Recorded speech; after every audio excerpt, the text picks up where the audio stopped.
Before we start today's episode, let me tell you about my latest adventure. Introducing Lux Coffee Co., a specialty-grade coffee company inspired by creativity and creatives. The debut range is sourced from some of the best farms in Brazil, Peru, Colombia, and Africa, offering beautiful flavors and notes. Our single origins and house blends are roasted every Monday for next day shipping. Visit luxcoffee.co.uk and use code PODCAST for 15% off your first order. And yes, there's exceptional merch too. Lux Coffee Co. is where art meets exceptional coffee.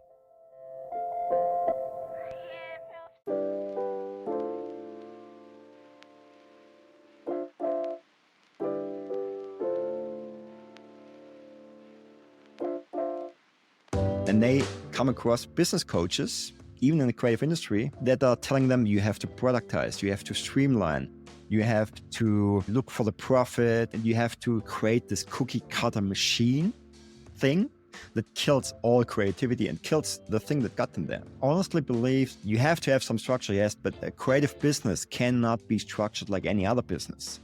Why? Because wasting time is where the magic comes in. You cannot productize that.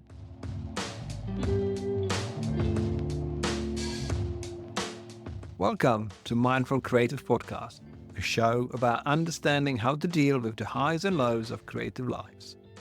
My name is Radim Malinic, and creativity changed my life, but it also nearly killed me. In this season, inspired by my book of the same title, I am talking to some of the most celebrated figures in the creative industry. In our candid conversations, my guests share their experiences and how they overcame their challenges and struggles, how they learned to grow as creatives. A creative career in the 21st century can be overwhelming. I wanted to capture these honest and transparent conversations that might help you find that guiding light in your career. Thank you for joining me on this episode and taking the first or next step towards regaining control of your creative life. You ready?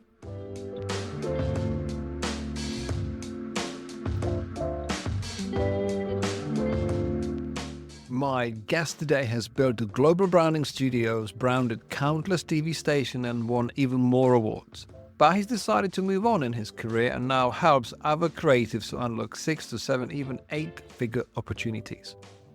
In our conversation, we discussed the challenges of creative business growth, the importance of authentic relationships over automated systems, and his approach to helping creative studios to find sustainable success without sacrificing creativity. In partnership with one of my previous guests, Hector Ayuso, he's currently on a mission to launch a 5-day retreat in Mérida, Mexico under the name of Paradiso, a place where creativity burns brighter and where connections are forged. It's my pleasure to introduce Marko Pfann.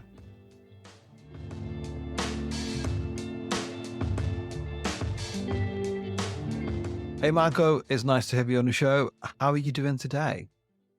Thanks. I'm doing great. Lovely day today. And yeah, I'm looking forward to our conversation today. I'm excited to ask you all the questions about what we can do as creatives better. So for those who have never heard of you before, how would you introduce yourself?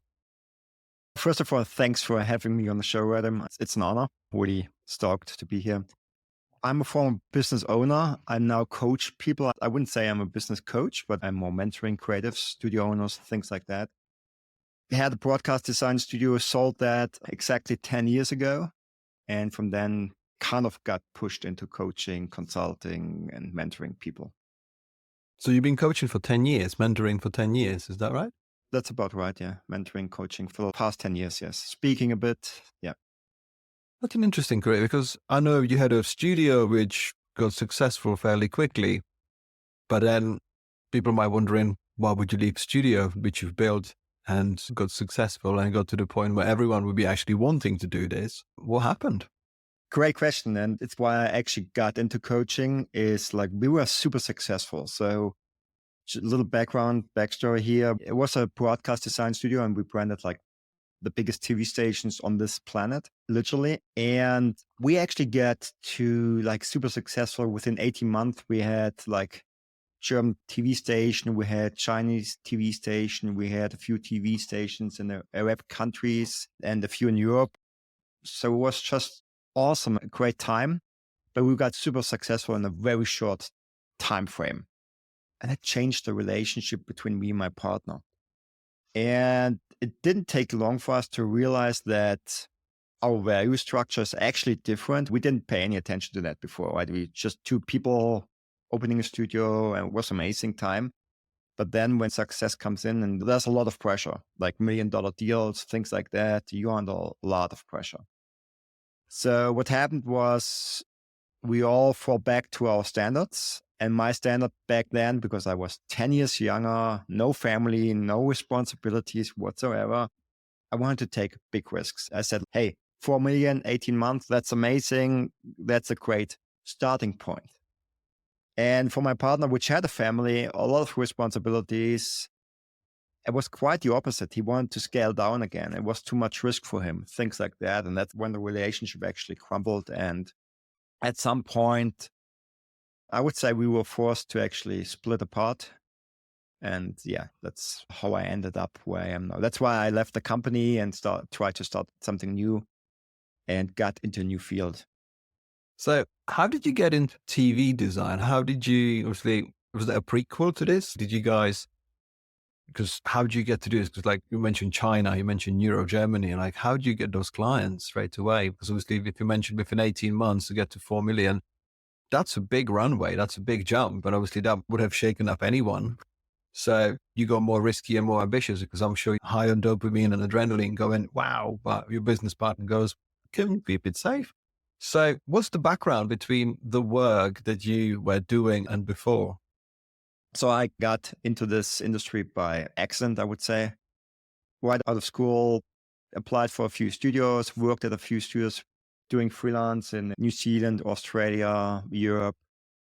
And by coincidence, ended up at that very good studio in Munich, which was very well known back then for broadcast design, worked there for 4 or 5 years. And out of that studio, because the owner just wanted to quit that part of the business, wanted to focus on something else, my partner and me convinced him to actually give us the jobs that are coming in. And we had some other great opportunities. We had some great contacts. And that's actually the way we scaled that business to 4 million is what I teach people now. It's not about ads. It's not about content necessarily. I get that you have to have content these days, but it's more like the old school way of building a business. Yeah, and that's how I got in. Although I was a broadcast designer, as you call it, before that, won awards, traveled the world, and then thought it might be a good idea to actually start a business and realized it's different. It's not that easy. It does sound like a nice and easy runway to be given leads from a boss or from a colleague, like just so you didn't have to start it from scratch. You didn't have to look for new business. Sounds like you eased into it and actually find yourself in the right time to actually scale this up properly. So it sounds interesting that you had obviously a pool of work, obviously an experience in the field. So you didn't have to start from scratch and obviously you were building already on a foundation. What strikes me was interesting that your business partner wanted to scale down, like it was too much for him.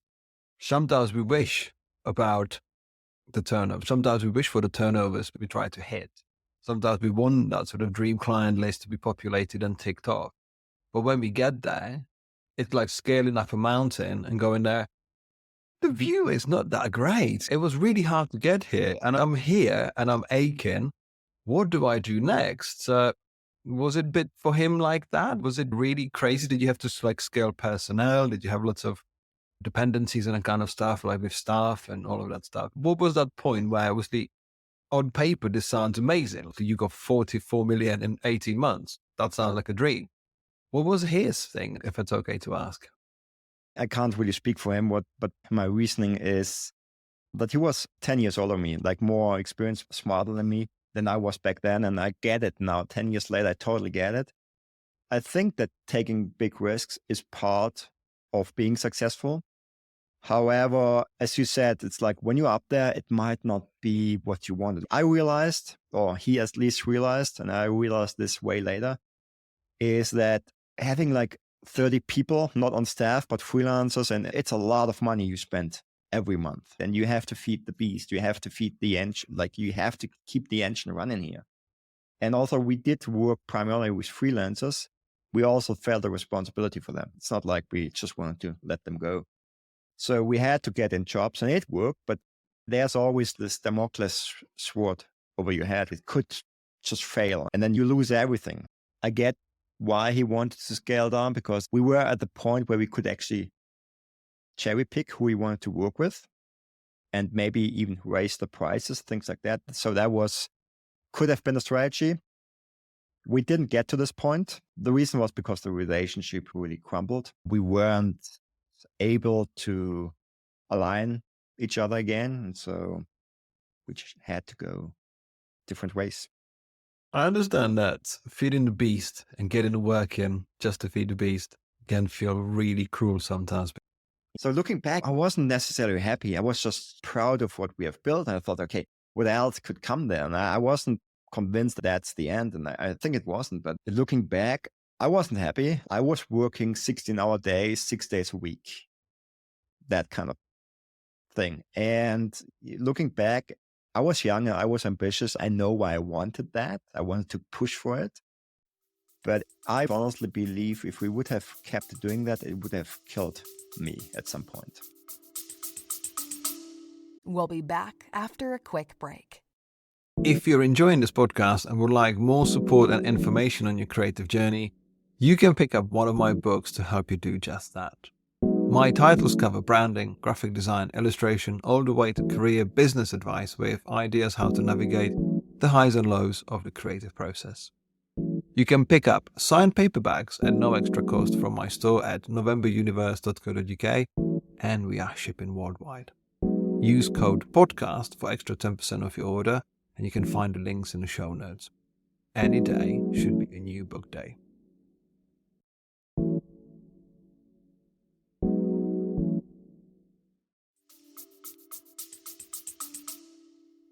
I can very much relate to it. The beginning of the book that inspired this series is called Mindful Creative, and the first sentence is creativity nearly killed me, because I can very much understand the 16/6, 16 hours a day, 6 days a week. I was pushing sometimes up to 20 hours. I think at that age, and I was having similar age to you 10, 15 years ago, it was pride, because you're making something happen. You planted your seeds, they are growing, the plants are growing, you feel proud, you feel happy. And obviously now you need to water the plants. You have to actually give it more food.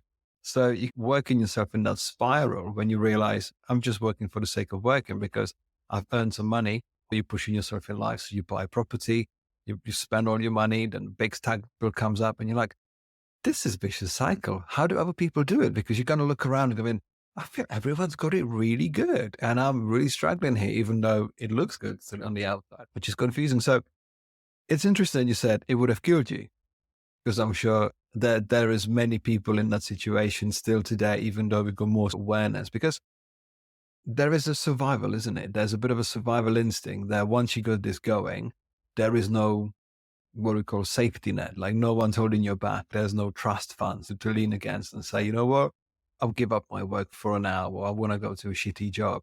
Like you feel like you're so exposed and you're the one running the show with your partner. It's demanding. Always think about it on the way out. I love that. Yeah, that's certainly right. It's like everyone dreams to be there, but I think there's a better way to get there. I think you can have a form $10 million business with a lot less responsibilities, smaller studio, maybe more high profile studio. I think that's totally feasible. But yeah, I had sleepless nights because of the payroll we had to make. And the thing is, we also had to take on work we didn't really want to do, but we had to keep feeding the beast, really. Things like that happened. And then you wonder, so how was everyone else doing that? Why is Buck putting out all that amazing work? Man versus Machine. We pitched a lot against big studios, actually. Big agencies even. And we always felt like we're giving everything here. And for them, it seems to be so easy. And then being a coach now or consulting people, and actually the people that I competed against back in the days, I see that they actually have the same problems, the same struggles, even today, right? And some of my clients, they have $10, $20 million businesses, and they still have the same problem. So I think it's something that in the industry, we never got taught how to manage ourselves, a business, No one is even like the mantra in the industry seems to be like work hard and you get your chance, or you be rich or whatever you want. I think that leads us into the wrong direction. We have to balance things more. There's a different way of living as a creative. I very much agree with that. Very much. Also, on the other hand, you made the same experience, right? You had a business that you probably tried to scale, and then at some point realized maybe that's not what I want to do. And then you started with a coffee company, writing books. You're currently teaching the method that helped you to grow the studio within the 18 months to the place it was. So that's your kind of a backbone of your sort of mentoring and coaching stuff. Can we zoom in on this? What's the method? So the basic idea is, I don't believe you get a $1 million deal with an email sequence, cold email sequences. It's more about building relationships, right? And what I see out there these days, like when creatives get into business, they understand, okay, I got to learn business. I don't know how to do this, and so on and so forth. We're not stupid. We know we have to acquire a new skill set. But by doing, oftentimes what happens, people forget the thing that got them here. So they forgot their innovation, they're taking risks, all those things. And they come across business coaches, even in the creative industry, that are telling them you have to productize, you have to streamline, you have to look for the profit, and you have to create this cookie cutter machine thing that kills all creativity and kills the thing that got them there. Honestly believe you have to have some structure, yes, but a creative business cannot be structured like any other business. Why? Because wasting time is where the magic comes in. You cannot productize that. And you can't have like no design, no project should be like the last one you did. Why? Because it's fucking boring. And it's not going to make you happy. And you don't want to do the same thing over and over again, at least not the top people. You want to explore something new. You wrote a book. You don't want to write the same book again. You will have a new book. You have a new opinion. The same goes for animation, sound design, film. Once you told one story, you want to have a new story when you're a storyteller, right? Something like that. So I believe that creativity shouldn't be productized and packaged. It should be free. And I believe, and that's the last thing, I believe top creatives are the tipping point, the spear for any business out there. Why? Because any business needs to innovate and needs to market. And as creatives, that's where we come in. We can lead people to innovate their messages, maybe even their products, depends on what you do, and actually lead the process of creating something new, a new message, even creating some purpose for the company, within the company. I truly believe as creatives, we have a responsibility to lead clients and not to do what the client tells us to do. And that's where I see the business coaching industry going, like productize your services. You can make a ton of money. And yes, you will be more profitable. You will make more money. I guarantee if you follow the advice of the other business coaches, you will make more money, but you won't be happy. Let me unpick a few things in that answer, because I think they are very interesting. And I've got my personal experiences, my studio experiences. And the first answer is, we lead the client, not what the client's telling us to do. That's what you said, right? If it's all right, I agree with it halfway, because yeah, we lead the client, we educate, we show the possibilities, we make the invisible visible in a way. But sometimes, would it make us too blind not to actually double down on research, structure, and also stop us from having a healthy compromise? Because the things that work is when everyone is on board. So when you've got big, bold ideas, that makes me think of when I was 21 and I worked in my first design job, and I was like, here I am. I will sort everything. They're like, how long have you been doing this? 2 days. Okay, sit down and work on this, right? Just sit and learn. Because I think some of our friction, let me just use the right word, friction in our design industry is based on the fact that we believe we've got the right solution. We are visionaries. We're therefore pushing for the solution that we think is the best solution. But sometimes we got so many blind spots. We don't know the history of the company. We don't know the history of every campaign. But we are pushing for something that potentially make us look good, so that another client can come go, oh shit, you guys did amazing work.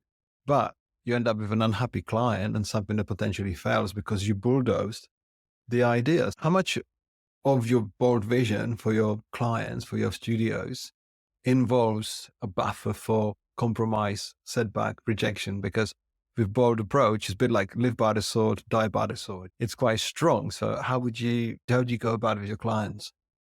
Great question. From my perspective is leading is not telling. You don't have a solution. When you start working with a client, you don't have a solution. You should not have a solution. You should go in there like a blank canvas and you want to ask questions. That kind of leadership I'm looking for. Ask questions, challenge your client's beliefs, because the client might also think he has the perfect solution at hand. You just need to execute it. And you want to question that. You want to challenge the client. You want to challenge yourself. And it is a compromise, as you said, but I wouldn't call it a compromise, but it's like cooperation maybe. Yeah, you actually end up, you two have to work together. And I think sometimes the clients don't want to work with studios because they think they just want to hand it off and get rid of the responsibility, but you have to involve your client. Otherwise, you will not end up at a good solution. And that's why I don't really like pitches, because you go into a pitch with a predefined solution and you don't know if that is the right solution. You have no idea because you did not have the time to research everything. You did not have the time to talk to stakeholders, to your clients, to the employees, to anyone that's involved in the whole process. So I think this is a risky undertaking. And yeah, just closing this answer, leading means asking questions, not telling what to do. Yeah, I like your answer, lead, not tell, because I think there's a nuance in the answer, lead, not tell, because you're like, when you're leading the client, it feels like you could be actually just driving, because from experience, we know that a lot of agencies would be actually pushing for solution. I've seen someone else's project. They were like, we went to get our branding down from this studio, and they were like, pick 1, 2, or 3. There was no two-way conversation. There was a brief, and there was 3 options, pick one, pay, goodbye. It was like, yeah, that doesn't feel right at all, does it?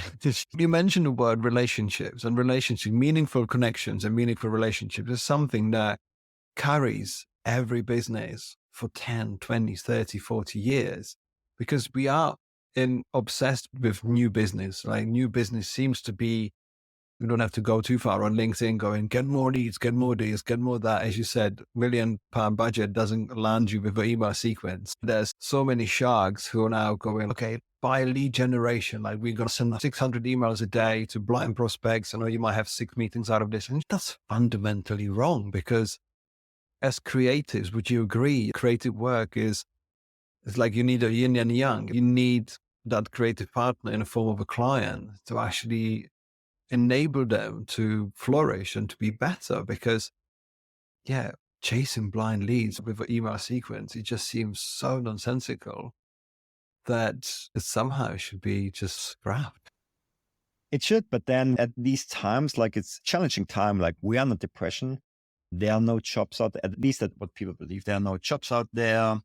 It's hard to get clients. And what happens, everyone gets into the survival mode. And now everyone gets into short-term thinking. And everyone wants to get a client tomorrow and doesn't ask, is that the right client for me? Will that client help me to build my portfolio, my reputation? Anyone just wants to get jobs at the moment. I think that's very risky. And what I see with my clients, the ones that think long-term, they actually make short-term gains. But it's because they want to build that long-term relationship with a client. It's because they travel across the country, meet someone, or travel across countries to meet people in person for a 1-hour meeting or 15-minute meeting, things like that. And that's what I believe in, building that long-term relationship, going in for a meaningful conversation or meaningful relationship. And once you get that going, you could actually get quick time, like short-term gains, but it's not guaranteed. And one story I keep telling is like when we had this massive pitch back in the days when I had my company for Astra, which is something like Sky, paid TV, but huge. It's massive. They have 50 of their own channels in addition to all the other channels they can buy. And we had the opportunity to redesign and rebrand 50 of their own channels. Massive. And so we actually won the pitch, the creative pitch, and we got into the shortlist, and then people wanted to get to know us. So we were flown in for a 15-minute meeting. So we were flown in first class to Malaysia. That's where it was. We spent a full week in a 5-star hotel just to be there when the chairman of the company has a 15-minute slot. We could jump in. And the reason why he did that was he wanted to look us in the eye and see who we are, feel the energy, all that. It's a relationship thing. We did not get the project before we met him. Anything else was figured out, but he had the last say. And we had the same experience with other clients when we worked in Arabic countries. One time they sent a 9-person delegation to just get to know us and spend time with us in our rooms for a full week. It's like in those countries, it's more about the relationship. And we inherently know that if you want to give someone $1 million, you better trust them. And the best way to build trust is you have to meet the person in real life. And a lot of business coaches out there, that's what the business coaching industry out there tells you is not working. They tell you you can automate that. You can send out like 1,000 emails. And that's better than just hopping on a plane and meeting one person. I believe that's wrong. You could get $2,000, $3,000 jobs with email blasts, but you will not get $100K or $1 million project out of that. I fully agree with this. And I think there's this sort of healthy dose of ignorance when you got these memes online. It's like someone paid me £500 or $500 for a job and they've got 7 different changes and they're going to pay the invoice late and da. And someone with $50,000 said, I love it. Here's the invoice paid. When can we start another project? Obviously, you and I know that's beautifully naive because yes, the £500 client will commission you because you are not proven. Like if you're charging $500, then you don't have a track record. Obviously, you're selling yourself short and there's a reason potentially for it. Because if you had the balls to sell yourself for $50,000, then that comes with more experience. And your inexperience shows in how much you charge. So I think we create this idealistic vanity prospect that we should be paid more just because we showed up. And I think that understanding of human connection and human exchange, and as you said, leading the project, that's where the money is. Usually, like when you think of the executions around a sort of similar price mark, most of it is based on the conversations and the strategy work and way of finding the solution before you make it. Because essentially, we all have the same tools. Like we more or less use the same hardware, more or less use the same software. You can use the same production companies. You can create similar work, but it's how you come to it, how you actually prepare yourself, how do you deal with your client, how do you make those connections, and how do you think even outside the industry, what you mentioned with the small gains, or marginal gains. This is the incremental change because it's easy to be sitting with your email sequence, hoping that just because you got a nice website that people will be coming, but it just doesn't work that way, does it? No, and exactly that. It doesn't work that way. You have to have the experience. Yes. And I see a lot of young people coming into the industry and actually make a ton of money because they follow those rules, but they will crash. They crash at some point because they can't deliver. They make big promises, but can't deliver to the promises, right? And the other thing is when you work with more sophisticated people, they can look behind that facade. They understand what you're trying to do. From nuances, they ask you questions and they understand, okay, that he doesn't have the experience we need. That's why people want to meet you because in person, you are who you are. You are authentic. You're real and you can't hide anything. You can't build that facade. And I really think this is a game changer. When people realize this, it's okay to be you and go out there. You don't have to be this clean version. You don't have to be a perfect copywriter. You just be you. You should be able to articulate yourself, but you can be you, right? And that's when people realize this usually changes the game for them. Like it's the confidence, right? You don't have to be like everyone out there. People just want to work with a real person. And then when people realize this, I believe that's usually a game changer. So how would you take a rough diamond that's got potential to actually scale up to $1 million business? Part of this, obviously, you said is the leadership of the building relationships, but what would you do with a sort of prospective studio and say, okay, Marko, we want to work with you. Where do you start with them? What is the sort of process of doing this? Where do you start? Is it a human level, business level, creative level? Obviously, there's many different touch points in a company's presence and obviously in people's skills, soft skills, hard skills, creative skills. Where do you start? What is your process? So when we work with clients, it's me, it's my business partner, Hector Ayuso, and also Manny Fernandez. And what we do, where we start is literally by defining goal, because you said this in the beginning. You never had a goal when you started the company. And I didn't either. I didn't know where to go. So any opportunity that came my way, I just was happy to take it. And we actually define that goal. Where do you want to be in 10 years, 3 years? And we break that down into a strategy, less a strategy, more a plan how to get there, and also find the purpose behind that, right? If you want to build a big company, it's okay, but why? Why do you want to build a big company? If you want to stay small, that's great too, because you can have $1 million company as a 2-man studio. That's totally doable. But if you don't know why you're doing what you're doing, then it actually strains on you, because you have all these opportunities coming in and you have to decide from opportunity to opportunity, is that the right opportunity? And if you don't know what you value, what your purpose is, then it's really hard to make a decision that goes against money. I think that's a trap. If you decide only based on will I make profit with that project, it's very risky. What I would love to do is for people to understand, yes, we want to work with that brand. And I think that brand could creatively challenge us. That's beautiful. Let's do that. Or they could intellectually, things like that. So first thing really is the vision. After that is next big game changer is, and that's what the other business coaches don't do. You only are as good as your last project, right? And you attract exactly the people as good as you are. The last project attracts the same kind of people. Usually not as good, but a little bit lower qualified client. So what you want to do is you want to invest in a spec project that's innovative, that's fresh, that's new, that actually stands out in the noise. And I know a lot of people tell you, don't do that. It's a waste of time. I believe that's how you actually get interest in the market and can rise to the top very quickly. If you look at any artist, and to name a few from our industry, Sargmeister maybe, Ballet Duhamel, all those people, they got to where they are.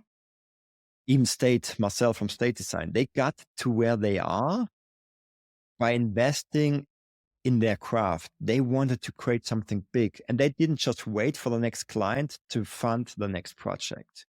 They invested in doing something amazing, and that amazing project that sometimes could be really expensive, but doesn't have to be, but that project attracts the people you want. And that better be amazing, right? That better be really good. And it doesn't, like, you don't have to spend $1 million, but you get what I mean, right? You also wrote a book because you invested in writing this book. You didn't wait for the opportunity. You actually jumped in and you did that. Absolutely. And I agree that the self-initiated creativity is, again, one of those seeds that you plant and it grows. As you know from my talk, the message I see as creatives is taken from Chris Cornell from Soundgarden, who said, if I was a musician, I was into music, and if I was the best musician ever, people would come and find me and beg me to play for the best band in the world. But that didn't happen. We had to create our own best band in the world, and that was Soundgarden. So just showing up and, okay, look, I can do amazing things. You need to prove the world that you can do things. And especially it gives you the boundless creativity in a way, because you can really be who you are. Because the point of this conversation, and the conversation I've had on this series so far, is that you, at the formative years, you do crazy shit. Like anything goes. Like you press everything, you touch everything, you mold everything, you play with it. And then the creativity is almost like you got two axes. You got money and creativity, and the creativity is up and the money is low. And then you get to the point in your career where like money's high and the creativity gets lower because there's more money and functional design rather than crazy design. And it's like, how do you find those two things that actually match up? Because when you're high on creativity and low on money, you go high expectations and low resilience.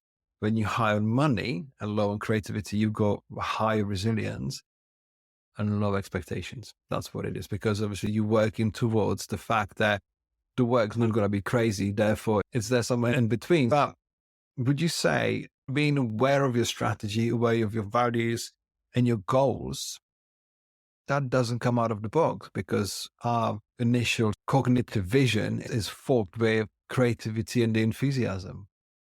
It's deeper than that. You need the outside perspective. We all are conditioned by the industry, by society, by our parents, by our upcoming. And we are conditioned to know what we don't want, but rarely do we know what we want.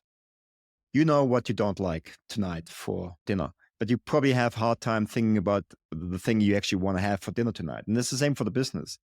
This takes effort. This really is hard work, finding what you want to have in life and committing all your energy towards that goal. And then you will realize, also it's a big goal. Things will happen that actually align with your big goal. But if you don't have a goal, you will not see the little things, the opportunities right in front of you. Why? Because your mind is not focused on that goal. So those opportunities right in front of you are not relevant. Nothing is relevant for your mind if you don't have a goal. And the same thing when you want to buy a Tesla. All of a sudden, you see all those Teslas on the street. You haven't noticed them before.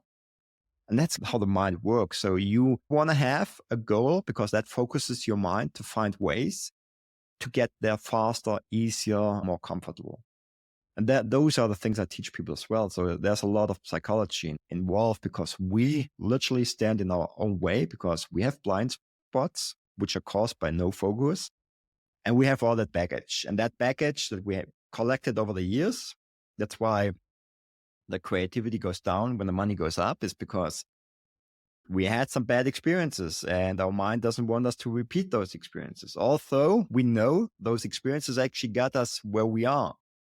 So we have to uncondition that. The older you get, the less risks you want to take. And you want to get back to that early stage that you mentioned, when you just come out of industry and you want to own the world and you want to take a lot of risks. You want to use that with the wisdom you have collected over the years. Then take risk with wisdom. That's amazing. Obviously, if you take risk and you don't know anything, that's just stupid. But we have all been there. We all have to go through that. But it's not a good thing to not take risks anymore when you get older or more seasoned, let's just say. That's interesting. That's interesting what you said, because you said when we get older, we don't risk things as much. It's harder. Like you have more responsibilities. You have a life now. You have family, right? So you don't take the same risk. And I think the prime reason is because we have collected more bad experiences.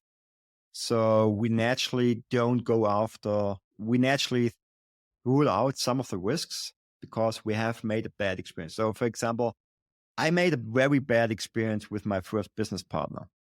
It wasn't his fault, but it was a bad experience. So I could have ruled out ever having a business partner again. And I literally did for 10 years because this is not going to work for me. And I did it.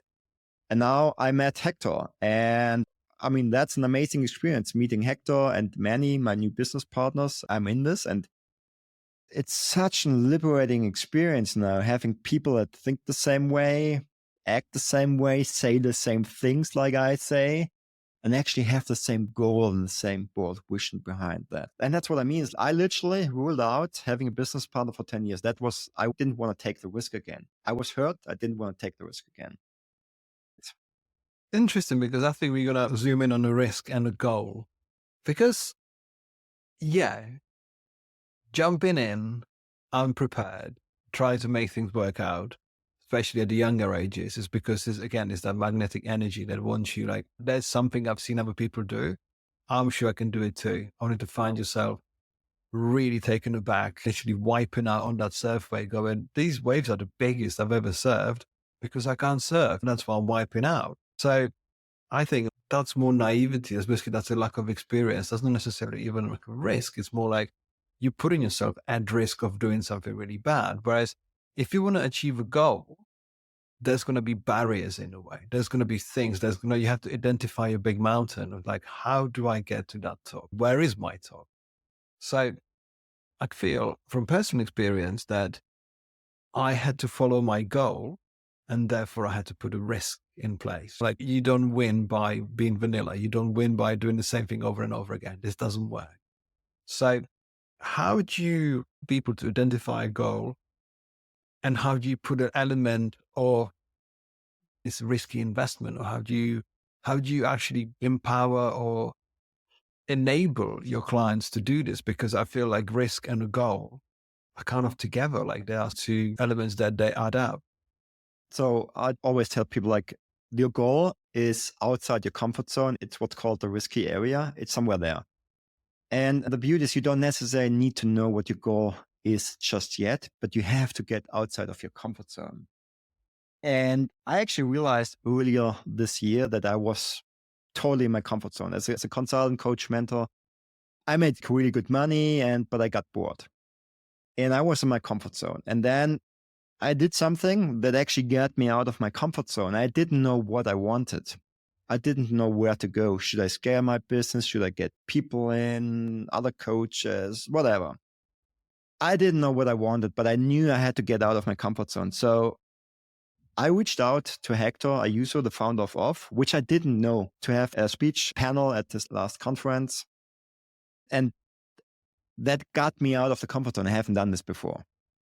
And just that experience actually led to the next thing, having building a new company now, which is more passionate, which aligns more with all my goals, passion and experience and everything. This aligns more with everything than I have done before. And that's the beauty. That's what I tell people. You don't necessarily need to know where you're going. If you have direction, it's amazing, but just get out of your comfort zone and things will unfold. Do you think we need a sell-by date on our goals? Because do you need to renew them? Because something can take forever. Let's say you are planning to hit 1 million, you're planning to hit a campaign and you're not getting there. Do you switch? Do you pursue? Do you have a sell-by? Do you have a use-by date on that goal? Do you rethink it? How does it often work with creative clients and even yourself? Because you said for 10 years you didn't want a business plan. Now you've got a new goal because you've terminated the first goal. Okay, I want to run this on my own. How do we do that? Like, how do we renew things? I think setting a time frame helps, but it's also limiting you. If you set a time frame, say, I want to be a millionaire, and the time frame is 10 years. It's unlikely that you're going to reach it before 10 years because now you have the time frame of 10 years and you explore and do a lot of other things. And the same thing happens when you say, hey, I want to be a millionaire in the next 3 months. It's not going to happen either. So I think setting a time frame is hard. I usually tell people like the biggest goal you can dream of in 10 years. And then we're going to reduce the time frame to 3 years. That's usually the formula I start with. So what's the biggest thing you can dream of in 10 years? Where could you be? And then one important factor is like a goal is about who you can be or want to be and not what you have. Because you will not get $1 million business if you're not the person that can speak as like a millionaire or like someone that has $1 million business. So it's who you are and not what you want. That's one of the things. But then once you know who you want to be in 10 years, then, okay, how can we make that happen in 3 years? Would you say 10 years is a long time?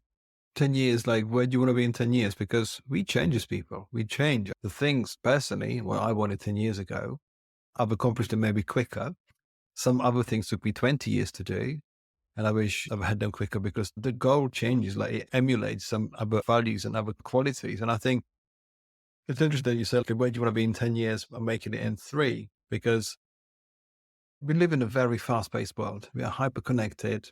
We are influenced by so many more things from our outside vision and inner vision. And you think like, how do you stay true to yourself? How do you stay true to your goal?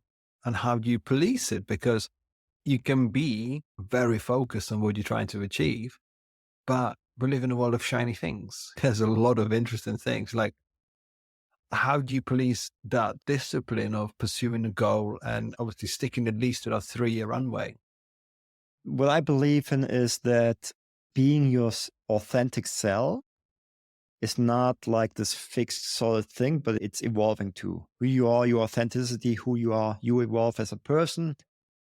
Only when you bring that out, you are your authentic self. So me too, I'm different than I used to be 10 years ago. And looking back 10 years ago, I didn't know anything. And I'm sure going into the future, looking back 10 years, I'll say the same thing, basically.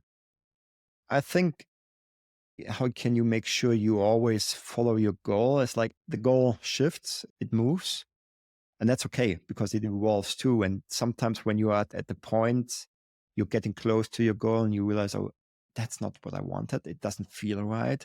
You shift the goal and you understand, okay, that actually wasn't the goal, but what the goal accomplished me to do. So you move towards that. And what I see with a lot of people is at some point, it's more about the contribution than actually significance. Like in the beginning, it's all about, we want to have some certainty. Then it's more about significance. And what I see then, the final stage is more about contribution, giving back. And that's what makes people happy, really happy. And I love that because that actually opens different opportunities. And it's a different way of life if it's not all about money anymore, but actually giving back. And you will realize once you're there and you actually give back, like you giving back with your books, that's what you do. You're giving back with wisdom and also with this podcast, that's what you do. And you realize you're more happy. I assume you are more happy now and you actually have more opportunities business-wise in your life because you actually give back to people. Fully agree. I think there's 3 stages to a career, or at least creative career, because the first one is about me. Like, how can I satisfy my soul, my ambition, my ego? Then you realize, actually, that doesn't always work. Like, I'm pushing against no brick wall, but I can open that wall by saying, what can I do for you? So in terms of the situation, I've been a client, like, what can I do for my client? Actually, I'll listen to them more. And they realize, what can I do for my work, for us, for everyone? What can I do? Because the beauty of getting older, and I really enjoy it, the things don't ache yet. I'm enjoying getting older because I care less what people think about me. I care less about my appearance. I used to be painfully shy, anxious about situations because I didn't have that armor of confidence. I see my kids being brought up in a completely different way. So again, everyone's got anxiety, but they get in a toolkit of how to deal with these things. Whereas I think creative industry, especially 20 years ago, 20, 30, 40, 50 years ago, you had people who spoke and people who never spoke. And I think there's the change in how we open up and how we actually project more of our personalities. That's how we find out more about ourselves, of actually what we can do, how we can have a positive contribution to society, to work, that unlocks the confidence in us. Because if you are selfless with your creativity, if you think I can make other things better with what I'm creating rather than where is this sort of satisfaction inside, it changes everything. And remember in our conversation and in my talk, I speak about the fact that when you're the odd one out, when you accept of who you are, competition falls away because you realize you only one of you. And it doesn't matter because somebody is a different version of another human being. They do differently. And you try to open yourself to celebrating other people's successes and actually be more present and unlocking new relationship and new collaborations by saying, hey, look, I've seen your work. It's amazing. You're on the other side of the world, but I want to give you the compliment because we really try to still look after our little seeds that we've planted and now we're watering that. We don't want anyone to touch it. This is our little allotment.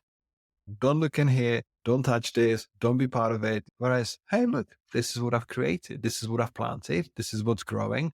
And you are very much welcome to it because I want you to celebrate it. And I think it's a cognitive shift. It's a change of mindset. And it changes so much in the industry because we really work. When you think about it, like when you said, you're only as good as your last job. That scarcity of supply, like demand, supply, scarcity. Then also the anthropological things, kind of like human instincts go into play saying there's a lack of resources, therefore I will never work again. Industry is so built on anxiety and insecurity that you really have to work out who you are and how you want to be, what you want to do, and identify your goals more than ever because we know more about ourselves, we know more about the work, yet we're failing at the basics. So my question is, when you come to a new client, how do you shape their goal and do you help them to identify the right goals? Because I'm sure some people don't have always the right vision of who they want to be. Some people might be stuck. How do you identify that next 3 year, 10 year? It's finding out where people are with their mind and with the development on their journey. And the goal will come out. It's there. It will come out once you actually make people to believe in themselves. When you actually show where they're good at, when you show what they already achieved, when you do those things, when you build up the confidence of people to be themselves, as you said, don't be insecure anymore and know how to talk in front of people, because a lot of times people have a goal. The first goal that usually comes up is a condition call. I call this a condition call. It's a goal that's cool and that's accepted by society. So it's accepted by society by creative industry to get to $1 million. That's cool. What if we talk about $10 million? That's not accepted. A lot of envy comes up. And then in our industry, the $1 million mark is always covered with envy. Like a lot of people get envy at you when you do that. So the first goal is a condition goal. And then when I break people up, in the beginning is a lot of talking, mentoring, and get to the kind of the core root why they started this business and what they want to change in the world. Then we get to the real goal, more real goal. It's not the final goal, and I don't believe that there is a final goal. But once you strip away the layers of conditioning that we have built up over the years, people see what's underneath that, and that's what actually identifies themselves. That's what you are, and that's more in line what you really want. But we have to be careful not to fall for goals that are society accepted, that look good, like money, fame, fortune, those things, but more, what do you want to do? And maybe it's just, I just want to have a good life and raise kids on the countryside. That's okay. That's something. That's big. And others do want to make money. That's fine. That could be authentic as well. I doubt that it's an authentic goal for any creative studio owner to become rich. I doubt that, but it's possible. I think there was a mixed messaging in what some people portray out there, what they say, and how it makes people feel when they feel insecure. Like, I want to make £1 million because it feels like it's going to give me security, potentially happiness. But the road to that money, it's impossible to get if you're just thinking that the money's there. And I think I always believe that money is a side product of what we do. Like, obviously, if you have a business plan and you've got systems in place, that equation should produce profit. The more you put in it, the more you scale it up, then there's more money in it. But I think when we rewind back to the beginning of the conversation, a lot of people will start creative studios because they have outgrown the capacity of what they can do on their own. So they will get more people to come in, and then we work it out. And you said, I think that most of these problems are quite unique to our creative industry, but I think it's just generally like other people start other things because they want to be of help. They've got some vision, and then they realize they're over their head with responsibility and tasks that they need other people to work in. But I think there's this big megaphone of the industry that we feel sometimes we are hard done by because we project our life and soul and expression into what we do. And that feels doubly hard to then be rejected or to be waiting for an invoice to be paid because you put a lot more than a plumber fixing a leak. You show up, you do a couple of bits, you go away. That's your job done. Whereas we preempt what a thing could be. We preempt the work. We battle it out. Like, we get it done. Sometimes it goes well, sometimes it doesn't. Then it's finished. Then you get a feedback. It's a concoction of so many different emotions. So it can sometimes makes us feel like we are potentially people with a lot more emotional spend on this journey than others. How would you see it? It's true. Like, we get into the industry because we want to express ourselves, and words is not usually the thing that the creative uses to express themselves, at least not in the beginning. So yes, it's more emotional. Like, our work is us, and we work hard to get that, to create this kind of work, and then we get rejected. It really hurts.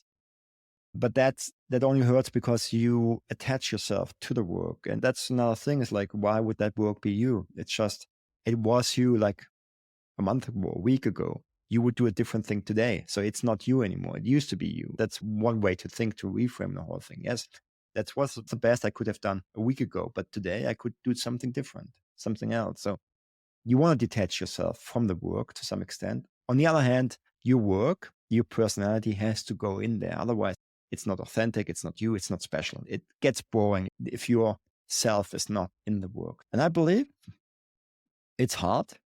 As you said, like, once you're in this game for some time, you have a thicker skin, and then you grow some confidence. And I believe that the confidence you have is in correlation to the money you can make. You have to be confident. And there's no other way than to go in, get the work, maybe even get beaten up, but get some experience. You have to have experience. Like, no one is coming out of university and working for the big brands. And if they do, they are still scared to death to work with those brands because they don't know how it works. They have no experience, right? And that's fine. And I think like anxiety, as you said, is our industry is built on anxiety and what do you say? Anxiety and insecurity. And that's totally true. Yes. That's okay. But that doesn't have to hold you back. I'm introverted and I'm on the podcast with you. I coach people. It took me a while to get there. But if I wouldn't have been stepping out of my comfort zone, I would never have discovered that other part of me, which isn't introverted, it's just more extroverted. That's what I mean. If you're in your comfort zone, that's the persona you are. But there are different parts of you outside of that comfort zone, and you could go into that. You can be a different person by deciding to be a different person. That's how the mind works. And you can trick your mind into that. You can be an expert and an extrovert if you're an introvert. Because introversion is also just a conditioning. No person, no baby is born as an introvert or extrovert. It's just the way you grew up. You're conditioned from your parents in the very early stages of your life. That's how you perceive the way to be. That's your coping mechanism. Your personality develops because you look what the people around you doing, and that's the strategy you're using because you see it working for other people, right? And that's, once you realize that, you understand, okay, that's just a conditioning. It's just a pattern. And you can develop a new pattern and break that pattern. And that's a big part of the work I'm doing, is to break those beliefs and to install new beliefs. Fantastic work. Marko, it's been so great to be hearing about your work. I'm fascinated. What you do unlocks a new dimension into seeing how creative businesses could work. Again, this type of coaching wasn't widely discussed even 10 years ago, 20 years ago. I think we're making the strides and explaining how we can actually thrive collectively. And it's nice that what you're describing has got this huge human element to unlocking the potential within the actual beings. You've got a breath of fresh air in your messaging. And I think, it's what you've now started doing with Hector and your other business partner. I think it's fantastic. And honestly, like making those connections, those relationships, taking the right risks, and actually leading, not telling people what to do, is fantastic. So thank you for sharing that with me today. Thanks for having me, and keep doing what you're doing, because I think you give back a lot to the industry, and it's important for people to hear all those voices that you bring on your podcast and what you write about in your book. So keep doing that, and hope to see you again. Thank you.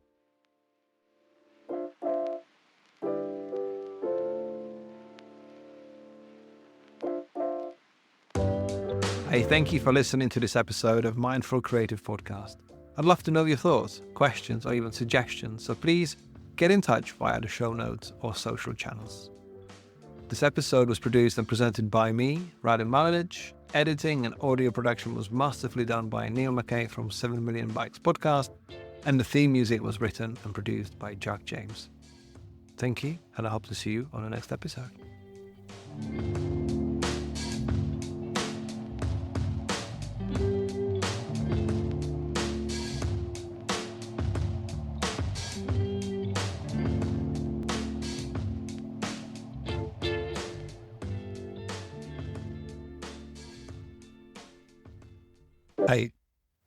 Hey, thank you for listening to this episode of Mindful Creative Podcast. I'd love to know your thoughts, questions, or even suggestions, so please get in touch via the show notes or social channels. This episode was produced and presented by me, Radim Malinic. Editing and audio production was masterfully done by Neil McKay from 7 Million Bytes Podcast, and the theme music was written and produced by Jack James. Thank you, and I hope to see you on the next episode. Hey, just a quick note to say thank you for joining me on this episode. If this is your first time or you're a regular listener, please take a minute and rate the show on your chosen platform. A short review helps every show to be more visible to new listeners and provide them with value. So thank you for helping out. Thank you.